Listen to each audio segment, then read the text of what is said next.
அவன் என்ன வெறுத்தாலும் திட்டினாலும் எனக்கு எந்த பிரச்சனையும் இல்ல. அவன் உன்கிட்ட பாசமா நடந்துகிட்டாலே போதும்.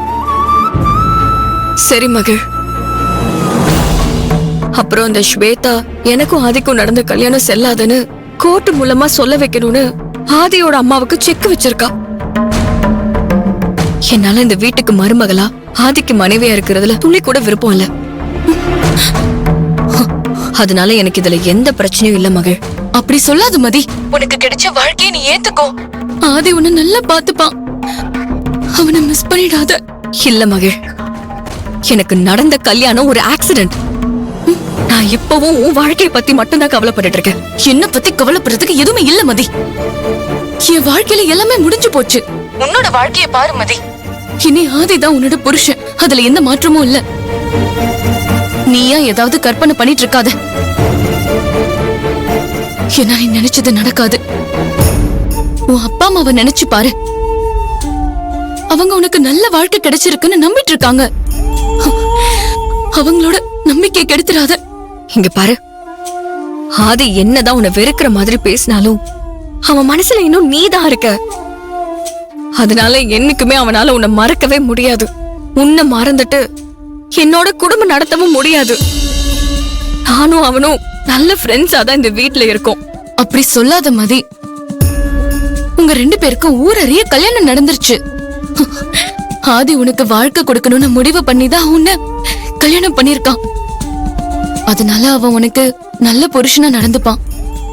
உனக்கு ஒரு நல்ல வாழ்க்கை கிடைச்சிருக்கடி. இனிமே என்னையும் ஆதியும் சேர்த்து வச்சு பேச முயற்சி பண்ணிட்டு இருக்காத. நீயும் ஆதியும் சந்தோஷமா இருக்கணும். அதுதான் என்னோட விருப்பம். ஸ்வேதா வேற உன்னையும் ஆதியையும் பிரிக்க முயற்சி பண்றான்னு சொல்ற. அவன் நினைச்சது நடக்க கூடாது மதி. இந்த நேரத்துலதான் நம்ம ரொம்ப கவனமா இருக்கணும். இங்க பாருடி, நீ என்னதான் சொன்னாலும் எனக்கு ஒரே குழப்பமா இருக்கு. என்னால இந்த வாழ்க்கையை ஏத்துக்கவே முடியல. இப்போ அப்படிதான் இருக்கும் மதி. அப்புறம் போக போக சரியாயிடும். நீ பொறுமையா இரு.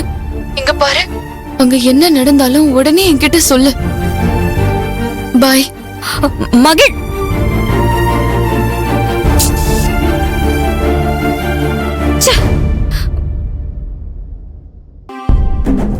ஸ்வேதா பேச்ச கேட்டு ஆதியோட அம்மா அவளுக்கு சாதகமா முடிவெடுத்தா ஆதி யார் பக்கம் நிப்பான்னு தெரியலையே. எந்த சூழ்நிலையிலையும் ஆதி மதிய கைவிடக்கூடாது. என்ன நடந்தாலும் சரி, மதிய நான் ஆதியோட வாழ வைப்பேன். மதிக்காக நான் என்ன வேணாலும் செய்வேன்.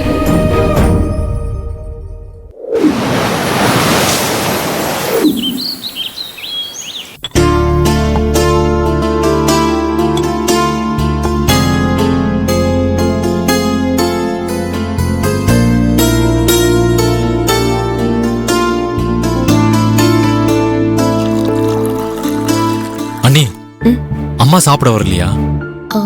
வர சொல்லிட்டேன் தம்பி. அவங்க வரலாம், வராமையும் போகலாம். யாருக்கு தெரியும்? அம்மா, இன்னைக்கு என்னமோ சாப்பாடு டேஸ்டா இருக்க மாதிரி இருக்கே. ரொம்ப அருமையா இருக்கே. சீதா, நீ இப்பெல்லாம் பண்ண மாட்டியே? இன்னைக்கு சமைச்சது எல்லாமே மதிதான். அதனாலதான் உங்க நாக்குக்கு வித்தியாசமா தெரியுது.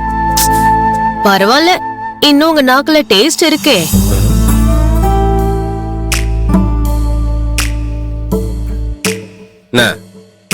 குடிச்சு குடிச்சு நாக்கு மரத்து போச்சுன்னு நக்கல் பண்றிய? நான் ஒன்னும் சொல்லல சாமி, பேசாம சாப்பிடுங்க. அது அக்காவை பார்த்தா பாவமா இருக்கு. ஏன் சார், நீங்க குடிக்கிறத நிறுத்தினா அக்கா சந்தோஷமா இருப்பாங்கல்ல? ஆக்சுவலி ஒரு 5 இயர்ஸா நானும் அதை பத்தி தான் யோசிச்சுட்டு இருக்கேன். அன்னைக்குமா கூடிய சீக்கிரம் விட்டுருவேன்னு நினைக்கிறேன். ஆதி அண்ணா இவரோட குடிய நிறுத்த எவ்வளவோ முயற்சி பண்ணாரு. ஆனா ஒர்க் அவுட் ஆகல. அதான் அண்ணனே விட்டுட்டாரு. அண்ணி, ஆனா உண்மையிலேயே டிஃபன் இன்னைக்கு ரொம்ப டேஸ்டா இருக்கு. உண்மையிலேயே சூப்பரா சமைச்சிருக்கீங்க. தேங்க்ஸ் நந்திதா. கூடிய சீக்கிரம் உனக்கும் சமைக்கிறதுக்கு சொல்லி கொடுக்கறேன். ஓகே?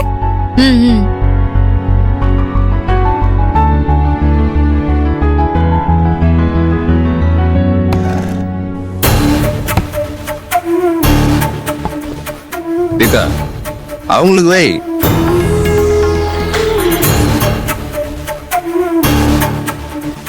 ஆஹா இன்னைக்கு டிஃபனு ரொம்ப அருமையா இருக்கு. எல்லாருமே புதுசா கல்யாணம் பண்ணிட்டு வந்தோடனே ரொம்ப சின்சியரா தான் சமைக்கிறீங்க.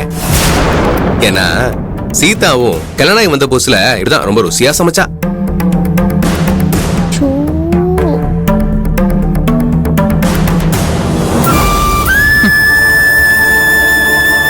சீதா, அத்தை. எனக்கு இந்த டிஃபன் எல்லாம் வேண்டாம். ஐயோ நீ அப்புறமா பிரெட் டோஸ்ட் பண்ணி என் ரூமுக்கு எடுத்துட்டு வா. அத்தை சாப்பிடு. மேடம் ஒரு நிமிஷம்.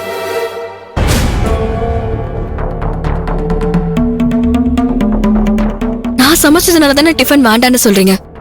பரவாயில்ல, அதுக்காகலாம் நான் வருத்தப்படல. ஆனா எதுக்காக உங்க மகன் கிட்ட பேசாம அவனை கஷ்டப்படுத்துறீங்க? அப்படி அவன் என்ன தப்பு பண்ணிட்டான்? ஏதோ சந்தர்ப்ப சூழ்நிலையில என் கழுத்துல தாலியை கட்டிட்டான். அதுக்காக இவ்ளோ பெரிய தண்டனையை கொடுப்பீங்களா?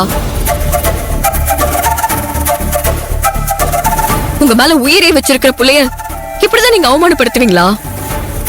உங்களால அவன் எந்த அளவுக்கு மனசு நொந்து போயிருக்கான்னு உங்களுக்கு தெரியுமா? பாவம் ஆதி, நடந்ததை மறந்துட்டு பழையபடி அவன் கிட்ட பேசுங்க. ஏன்னா இந்த குடும்பம் ஒத்துமையா இருக்கணும்னு தான் நான் ஆசைப்படுறேன். உங்க கோபத்தினால இங்க யாருமே சுதந்திரமா ஒருத்தருக்கு ஒருத்தர் சிரிச்சு பேச கூட பயப்படுறாங்க. அத நீங்க புரிஞ்சுக்கோங்க. சபாஷ் சபாஷ். இது வரைக்கும் யாருமே எங்க அம்மாவை பார்த்து கேட்காத ஒரு கேள்விய மொத தடவை நீ கேட்டிருக்க.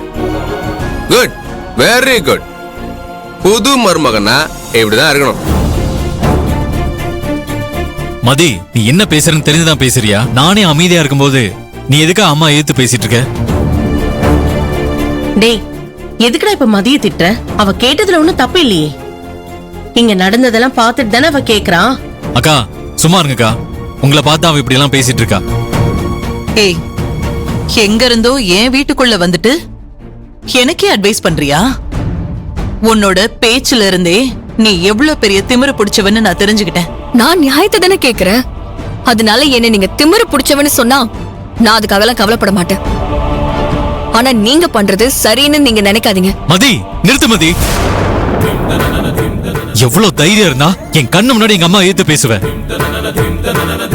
டேய் டேய் டேய், டேய் தம்பி, இப்ப எதுக்கு மதி மேல கோவப்படுற? அண்ணே, நீ கொஞ்ச நேரம் பேசாம இரு. ஏற்கனவே அம்மா என் மேல மன வருத்தத்துல இருக்காங்க. நானும் அவங்க நம்பிக்கை கெடுத்துட்டேன்னு கில்ட்டியா ஃபீல் பண்ணிட்டு இருக்கேன். இந்த நேரத்துல ஆளாளுக்கு ஒண்ணு பேசினா என்ன அர்த்தம்? நீங்க எல்லாரும் கொடுக்கிற தைரியத்துல தான் இவ்வளவு இப்படி பேச ஆரம்பிச்சிட்டா. ஆதி, நான் யாராலையும் பேசல. இங்க நடக்கிறதெல்லாம் பார்த்துட்டு தான் பேசுறேன். நான் பேசுனதுல என்ன தப்பு இருக்கு? உங்களுக்கு பிடிச்சாலும் சரி, பிடிக்கலனாலும் சரி, பெரியவங்களோ சின்னவங்களோ என் கண்ணு முன்னால யாரு தப்பு செஞ்சாலும் நான் கேட்கதான் செய்வேன்.